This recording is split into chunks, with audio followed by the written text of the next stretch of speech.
find out, hey?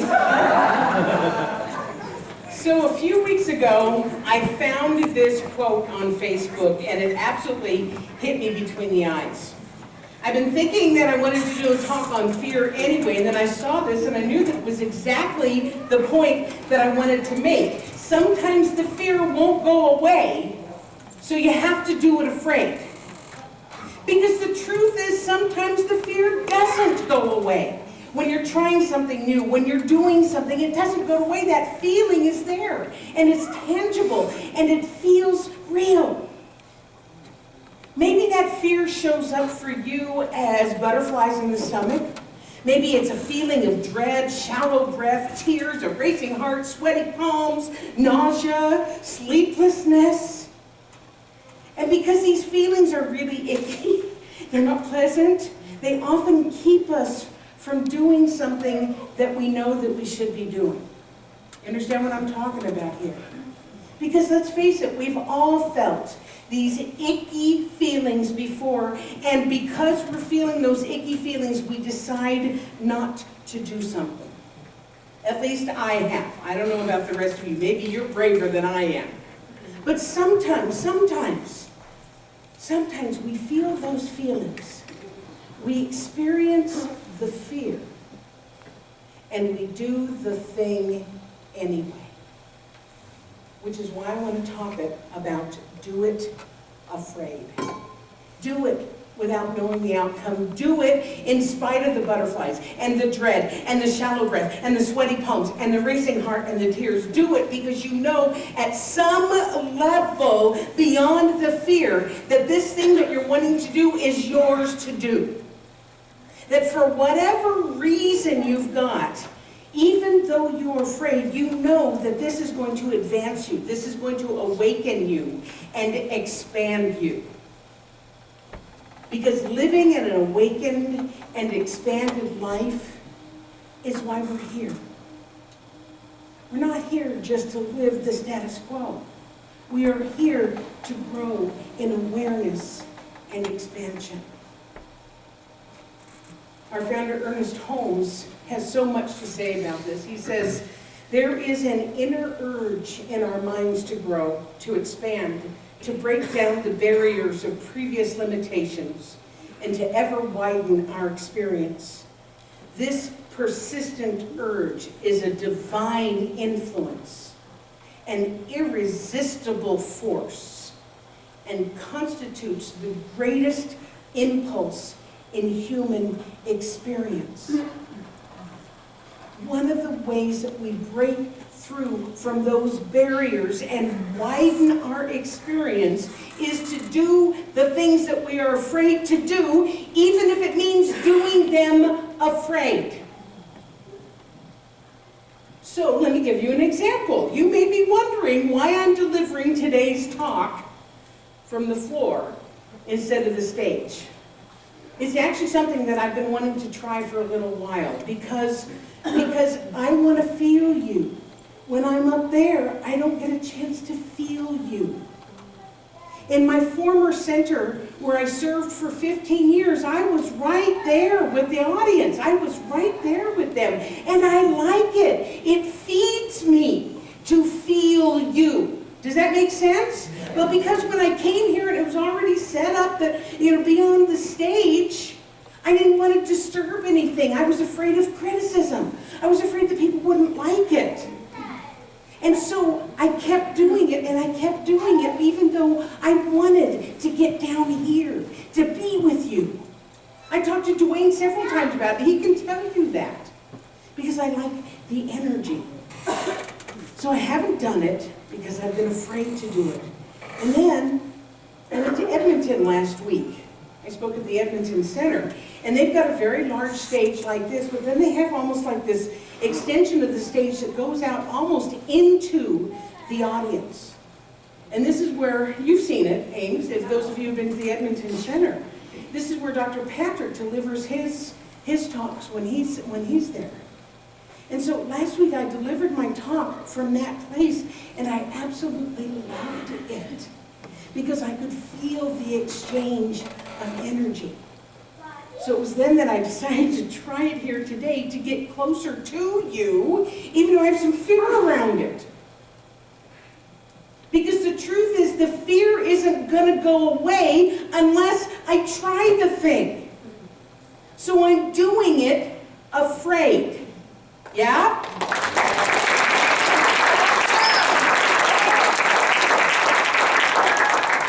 Because, and this is one of the keys, is that I will be able to make an informed decision about whether or not this works for me and whether it works for you.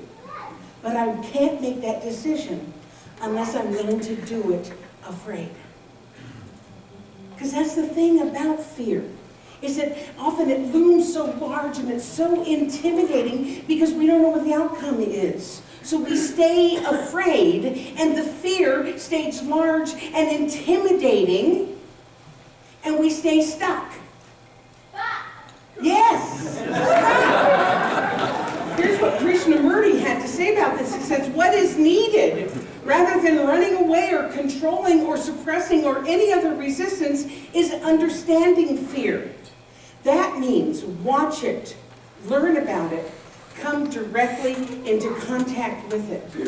We are to learn from fear, not how to escape it. Because when we allow ourselves to do the thing in spite of the fear, and we make it on the other side, what happens is that we've expanded our view of what's possible. We can look at that thing that frightened us and that stopped us from moving ahead, and we know that that thing no longer has any power over us. We've transcended it. We've moved through it. And nothing in the world is more powerful than having walked through something afraid, come out on the other side and look at it and say, wow, I did that. I did that. And then from there, we can decide whether or not to continue to do it, or if that was enough. I remember when I jumped out of an airplane not so long ago, it was something that I yearned to do and was terrified to do, you know? And I was absolutely afraid. But I did it. I did it afraid. When somebody asked me afterwards, would you do it again? I said to them, I don't have to. Yes? So, you know, we know this. I feel like I'm preaching to the choir here. We all know that we need to be brave and face our fears, like the song that Amy just sang. It's the basis for every movie that we go to see these days. The hero is faced with a challenge, and the hero is afraid, and he does it anyway, and then he becomes the hero, and then he gets the girl, you know? It's the basis of all entertainment. But it's also a profound spiritual truth. Joseph Campbell, Jean Houston, talks a lot about the hero or the heroine's journey. The person doesn't start out as a hero. They start out as a regular person, and something happens in their life, and they're faced with something frightening. And you know this story because it's the story of every story. Is it, no, I don't want to face that, I don't want to do it. And they refuse to take on the challenge, right? But then they do it kind of because they have to, and they do it afraid. And they walk through it, and they grow, and they learn, and they become something more of themselves, and definitely, ultimately, they become the hero. And it's true in real life as well. Anyone who we might consider to be brave or a heroic person didn't walk up to that challenge unafraid. Of course they were afraid. They did it, afraid. I'm almost afraid to show you this next quote. It's from Game of Thrones. I've never seen Game of Thrones before, but I found this quote and it was so perfect. It says, can a man be brave if he's afraid? That's the only time he can be brave. For example, Chris Hadfield has a fear of heights. And yet he walked in space. And not only did he live to tell about it, but he's inspired thousands of people to face their fears and to come out on the other side. So the question becomes, is this just the stuff of movies and songs and motivational posters? Or is there an actual metaphysical, spiritual lesson to all this? Well, of course. I mean, why else are we here, right? Yeah. Because when you start to understand our teaching and that everything is part of the one, everything is part of the same thing, at one end of the spectrum is fear. On the other end of the spectrum is faith. And I'm not talking about faith as in our religion or what we believe in or what our parents brought us up in. I'm talking about faith as in the reliance on something that we may not be able to see, we may not be able to touch or taste or hear, but we know and are convinced that it exists anyway. That intangible knowing that there is something that is working for us and through us and as us for our greater good. That thing that breathes us, that is us. Is that idea that we live in a friendly universe that is the source of all things and that we are part of it. We trust it. It is what we are what it is. So metaphysically, we take a look at these ideas of fear and faith and we understand that it's along the same belief system. It's just that one end is a belief in not being supported by the universe, and the other end is the belief that we are supported by the universe. But because it's all the same universe, it is simply a matter of where our attention is focused and what we are accepting as true. Here's what Ernest Holmes wrote about it. He says, fear and faith are identical in that the energy used is the one, in the one is the same energy that is used in the other. Since there is but one final energy in the universe, and this final energy is the energy of thought. Fear is a positive acceptance that you shall experience. I'm going to start over again because it's too profound. Fear is a positive acceptance that you will experience what you dislike. Faith is a positive acceptance that you shall experience that which you do like. But they are identical in this mental action. The only difference is the direction. Yeah?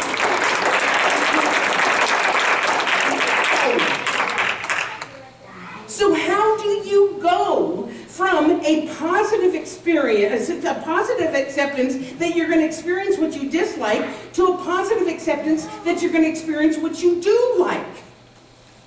How do you do that? Well, you know what? Sometimes you just know. You know what I'm talking about? Sometimes you just know that you know. There is that inner knowing within you. It's, everything's going to work out. We talked about it a few weeks ago with grace.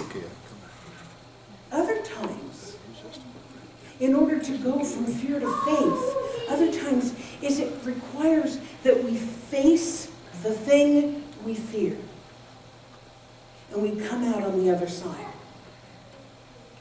Because when we do that and we do it afraid, we come out on the other side. What happens is that we have built on the faith. We're starting to build that faith muscle. So the more that we do the things that we fear, the more we survive it, the more faith we're going to have when we try something new. Yes? That makes sense? So pretty soon what happens is that we are seeing life more often from the lens of faith and trust, and less often through the lens of fear and mistrust. And that doesn't mean that fear doesn't ever come back, because of course it does. Of course it does. When we're faced with uncertainty or we're faced with the unknown or the unexpected, it's normal to feel afraid again. It's part of the growth process. part of the growth process. But when it does happen, and it will, because we've been through this process and we've done something afraid and we've developed the faith, then the thing that comes up may not be as frightening as it had been if we had not walked through things prior to that. Because our faith has grown, it has become stronger than the fear. Henry Ford said this. That is not a picture of Henry Ford, that's a picture of a 99-year-old man graduating from college. One of the greatest discoveries a man makes, one of his great surprises, is to find he can do what he was afraid he couldn't do. One of the greatest discoveries a man makes, one of his greatest surprises, is to find that he can do what he was afraid he couldn't do. Think about that. To realize that you can indeed do what you thought you couldn't do. Because you've done it before, and you've done it afraid. So we're going to do a visualization now. Steve, I'm going to ask you to come up and noodle on the piano. Noodle is a musical term. You may not know that. I'm going to invite you to close your eyes.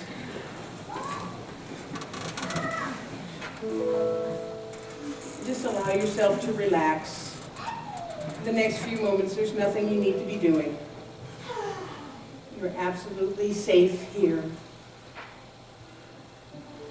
And feel yourself sinking more deeply into the chair.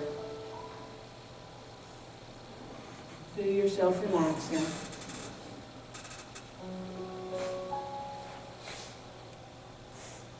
And I invite you to recall a time in your life when you did something you thought you couldn't do. Recall that quickening of your heart, that sense of accomplishment, the feeling of having done it, even though you were afraid. That feeling right there, that is your faith builder. That is your touchstone. That is your muscle memory of what it felt like to come out on the other side of fear.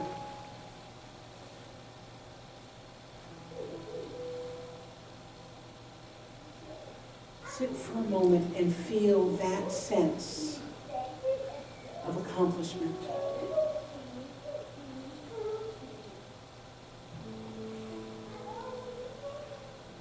And now set that to the side for a moment and bring to mind something that you are facing right now that might be causing you some fear. Maybe it's a physical situation, a career, relationship, financial, health. And perhaps that feeling of accomplishment has been fully replaced with the feeling of fear or trepidation or dread, and that's okay. It's only happening in your imagination right now. So for just a few moments, feel the feeling of fear.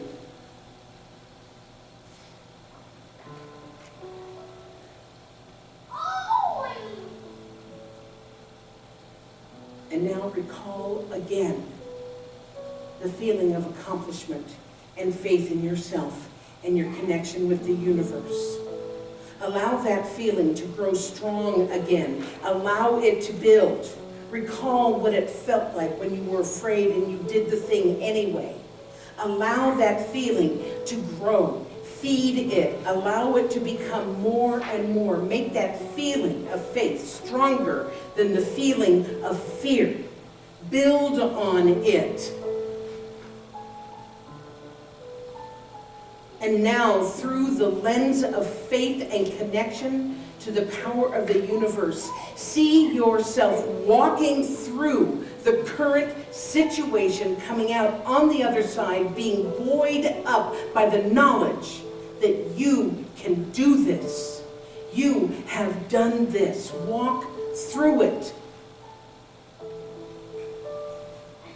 Yes, you might be afraid, but do it anyway. Allow yourself to be the hero or the heroine in your own story.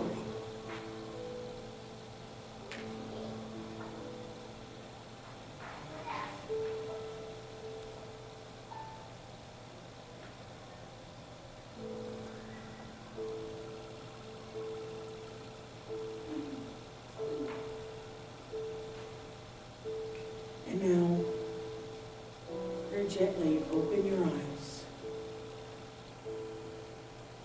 Having walked through the valley of fire,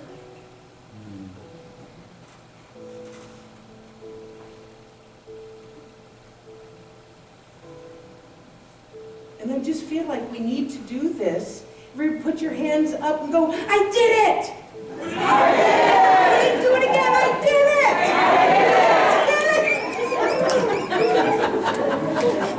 So I didn't plan that. That's what I mean about feeling the audience, okay? So please, to just put the exclamation point on this, please welcome again Amy Bishop and our band.